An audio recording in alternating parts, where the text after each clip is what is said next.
ತರಕಾರಿ ಸಾಂಬಾರು ಮಾಡುವ ವಿಧಾನ. ಒಂದು ಬಟ್ಲಲ್ಲಿ ಬೇಳೆ ಹಾಕ್ಕೊಂಡು ಕೂಗಿಸ್ಕೊಂಡಿದ್ದೀನಿ ಕುಕ್ಕರಲ್ಲಿ ಚೆನ್ನಾಗಿ.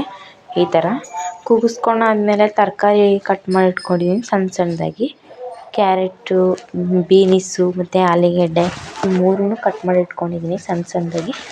ಬೇಳೆ ಕೂಗಿಸಿರೋ ಬೇಳೆ ಜೊತೆಗೆ ಹಾಕ್ಕೊಂಡು ಸ್ವಲ್ಪ ಬೇಯಿಸ್ಕೊಳ್ಳೋಣ. ಕುಕ್ಕರ್ ಮುಚ್ಚಳ ಹಾಕಬೇಡಿ. ಮತ್ತು ಒಂದು ಈರುಳ್ಳಿ ಕಟ್ ಮಾಡಿ ಇಟ್ಕೊಂಡಿದ್ದೀನಿ ಒಗ್ಗರಣೆಗೆ. ಒಂದು ಈರುಳ್ಳಿ, ಒಂದು ಬೆಳ್ಳುಳ್ಳಿ ಉಂಡೆ ಈ ಥರ ಕಟ್ ಮಾಡಿ ಇಟ್ಕೊಂಡಿದ್ದೀನಿ. ಮತ್ತು ಒಂದು 5 ಟಮಾಟೆನೂ ಬರೀ ನೀರಲ್ಲಿ ಹಾಕ್ಕೊಂಡು ಬೇಯಿಸ್ಕೊಳ್ಳೋಣ. ಬೇಯಿಸ್ಕೊಂಡಾದ್ಮೇಲೆ ಅದನ್ನು ಮಿಕ್ಸಿಗೆ ಹಾಕ್ಕೊಂಡು ಆಡಿಸ್ಕೋಬೇಕು. ಖಾರದ ಪುಡಿ ಎಲ್ಲ ಹಾಕ್ಕೊಂಡು ಆಡಿಸ್ಕೊಳ್ಳೋಣ.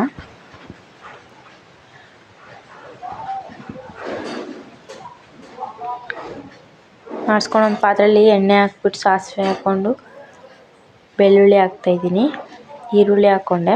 ಮತ್ತು ಎಲ್ಲ ಚೆನ್ನಾಗಿ ಒಗ್ಗರಣೆ ಆಡಿಸಿರೋ ಖಾರನ ಅದರೊಳಗೆ ಮಿಕ್ಸ್ ಮಾಡ್ಕೋಬೇಕು. ಯಾಕಂದರೆ ಖಾರದ ಪುಡಿ ಸ್ಮೆಲ್ ಬರೋಲ್ಲ ಒಗ್ಗರಣೆ ಜೊತೆಗೆ ಹಾಕ್ಬಿಟ್ಟು ಚೆನ್ನಾಗಿ ಬೇಯಿಸಿದ್ರೆ. ಇವಾಗ ತರಕಾರಿ ಬೇಯಿಸಿರೋದಂತಂದು ಮಿಕ್ಸ್ ಮಾಡ್ಕೊತಾಯಿದ್ದೀನಿ. ಮತ್ತು ಎಷ್ಟು ಬೇಕು ಅಷ್ಟು ನೀರು, ರುಚಿಗೆ ತಕ್ಕಷ್ಟು ಉಪ್ಪು ಹಾಕ್ಕೊಳ್ತಾಯಿದ್ದೀನಿ. ಇದನ್ನು ನಾನು ದೋಸೆ ಜೊತೆ ಸರ್ವ್ ಮಾಡ್ಕೊತೀನಿ. ನೀವು ಅನ್ನ ಮುದ್ದೆ ಏನು ಬೇಕಾದರೂ ಮಾಡ್ಕೊಬೋದು ಈ ಸಾಂಬಾರಿಗೆ. ಈ ವಿಡಿಯೋ ನಿಮ್ಗೆ ಇಷ್ಟ ಆದರೆ ಸಬ್ಸ್ಕ್ರೈಬ್ ಮಾಡಿ, ಕಮೆಂಟ್ ಮಾಡಿ. Thank you guys. ನೆಕ್ಸ್ಟ್ ವಿಡಿಯೋದಲ್ಲಿ ಸಿಗೋಣ.